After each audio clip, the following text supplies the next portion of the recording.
l'Union européenne a accepté de signer l'accord avec le Mercosur. Cet accord était bloqué dans un véritable enfer politique depuis 25 ans.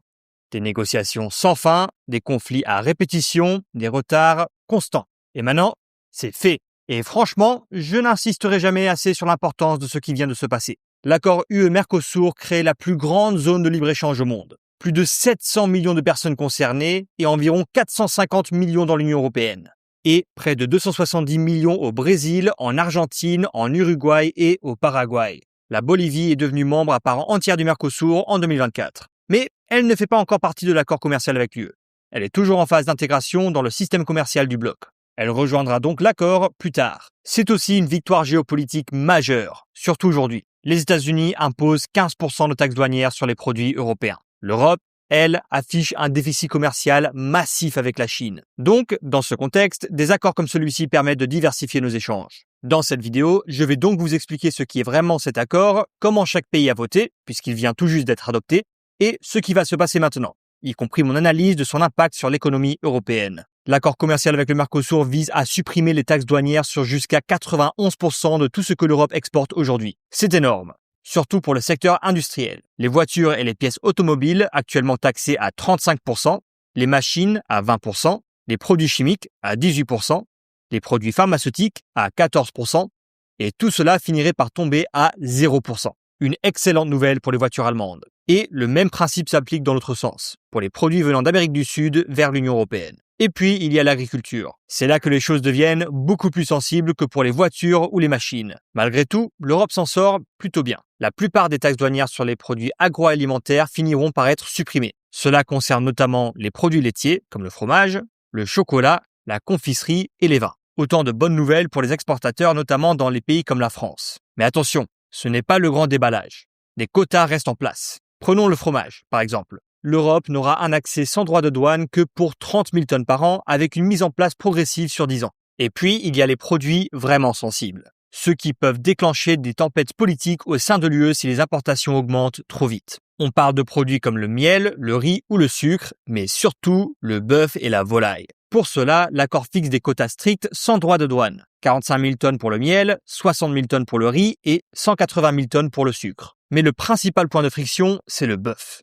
L'accord autoriserait 99 000 tonnes supplémentaires de bœuf sud-américain à entrer dans l'UE chaque année, avec une taxe douanière réduite à seulement 7,5%. Et à cela s'ajoutent 180 000 tonnes de volaille qui entreraient, elles, sans droit de douane. Et c'est précisément ce qui a mis les agriculteurs en colère, et en particulier les agriculteurs français. Ils détestent l'accord avec le Mercosur. Leur principal reproche, c'est la concurrence déloyale. Alors, soyons clairs, les normes alimentaires européennes s'appliquent bien. Le produit importé final doit être sûr. Le bœuf ne peut pas contenir d'hormones. Les aliments ne peuvent pas dépasser les seuils européens de pesticides. Mais alors, où est le problème? Il se situe dans la manière dont ces aliments sont produits. Les agriculteurs européens doivent respecter certaines des règles environnementales et de bien-être animal les plus strictes au monde. En revanche, les importations en provenance des pays du Mercosur n'ont pas à suivre les mêmes règles de production. Par exemple, un agriculteur en Amérique du Sud peut utiliser un pesticide interdit dans l'UE parce qu'il tue les abeilles ou pollue les nappes phréatiques. Si ce produit chimique ne laisse aucun résidu sur le produit final, l'aliment peut quand même être importé dans l'Union européenne. Les agriculteurs européens partent donc de double standard. Eux, ils n'ont pas le droit d'utiliser certains outils, mais doivent malgré tout concurrencer des produits importés qui, eux, les utilisent. Et puis, il y a la question environnementale. L'accord inclut des engagements à respecter l'accord de Paris sur le climat. Mais ces engagements reposent sur des mécanismes de contrôle très faibles. Concrètement, si le Brésil détruit davantage de forêts tropicales, la réaction sera probablement limitée à des discussions, des rapports et des déclarations très fermes, mais sans mesures contraignantes. Alors, d'accord, tout cela peut sembler préoccupant. Mais à Bruxelles, on affirme avoir agi. D'abord, il y a des quotas d'importation stricts. Le quota pour le bœuf représente environ 1,5% de la production annuelle de bœuf dans l'UE. Pour la volaille, on est autour de 1,3%. Et pour la viande porcine, à peine 0,1%. Alors franchement, ce n'est pas grand-chose.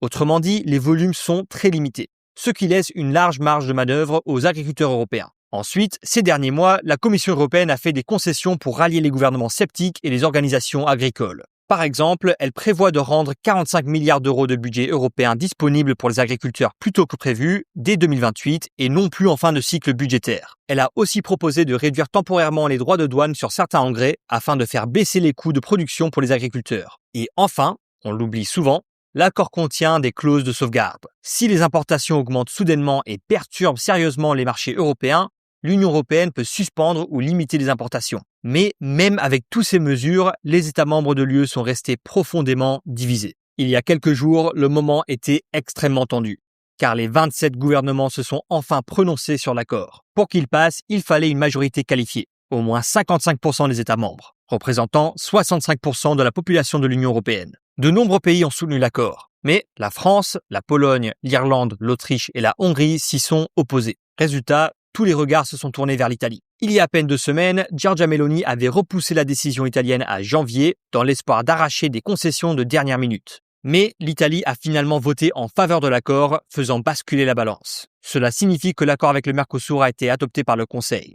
Prochaine étape, Ursula von der Leyen devrait se rendre en Amérique du Sud pour signer formellement l'accord. Mais il reste encore un dernier obstacle, un vote au Parlement européen. Cela dit, cet obstacle devrait être surmontable. Le bloc centriste, le PPE, les SND et Renew, a déjà promis son soutien. Et avec l'Italie désormais dans le camp du oui, environ la moitié du groupe ECR devrait elle aussi voter en faveur. Pour ce qui est de la France, quasiment tous les partis sont contre le Mercosur. Ça a été un sujet très sensible, et voter pour le Mercosur serait quasiment du suicide politique. Mais pour l'instant, dans le Parlement, l'accord devrait obtenir une majorité confortable. Alors, quel est l'impact ?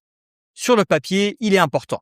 Les études estiment que le commerce bilatéral entre l'UE et le Mercosur pourrait augmenter d'environ 37% pour atteindre près de 126 milliards d'euros d'ici 2026. Et les principaux gagnants seraient très probablement l'Allemagne, l'Italie, la Belgique et les Pays-Bas. Et même la France devrait en tirer un bénéfice net. Mais la France semble plus préoccupée par la situation de ses agriculteurs que par les gains pour les autres secteurs de son économie. Et cet accord ne se limite pas à la baisse des taxes douanières. Il donne aussi aux entreprises européennes un accès au marché public du pays du Mercosur, ce qui ouvre de nouvelles opportunités économiques. Un autre avantage clé, la souveraineté stratégique. Nos échanges avec les États-Unis et la Chine sont énormes et nous devons absolument diversifier. À lui seul, cet accord avec le Mercosur pourrait dépasser largement les 126 milliards d'euros après 2026 et continuer à croître encore davantage par la suite. Et ce n'est pas tout.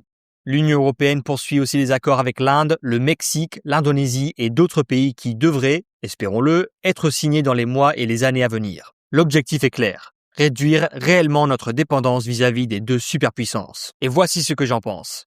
L'Union européenne a mis en place de vraies protections pour les agriculteurs et ce ne sont pas des mesures symboliques. Les quotas sont très stricts. Et si on n'arrive pas à faire face à 1,5% de la consommation européenne de bœuf venant d'Amérique du Sud, alors il faut peut-être revoir la façon dont le secteur fonctionne. Beaucoup de réflexions ont été faites pour essayer de trouver un accord équitable pour les agriculteurs. Et il ne faut pas l'oublier, les agriculteurs sont essentiels à notre alimentation, à notre santé et à notre mode de vie. Mais en même temps, il faut aussi regarder la réalité en face. L'agriculture représente moins de 2% du PIB français et la part réellement touchée par cet accord est encore plus petite. À l'inverse, on a presque complètement laissé de côté l'industrie, le secteur des services et le secteur manufacturier, alors que ce sont des secteurs qui vont mal aujourd'hui et qui ont pourtant beaucoup à gagner avec cet accord. Il faut aussi accepter une chose, les accords commerciaux impliquent toujours des compromis. Et honnêtement, ceux-ci ne sont pas si graves. Le prochain grand accord que l'Union européenne devrait signer sera celui avec l'Inde et celui-là aura un impact très important sur les agriculteurs. Autrement dit, même si certains agriculteurs français peuvent perdre un peu avec l'accord Mercosur,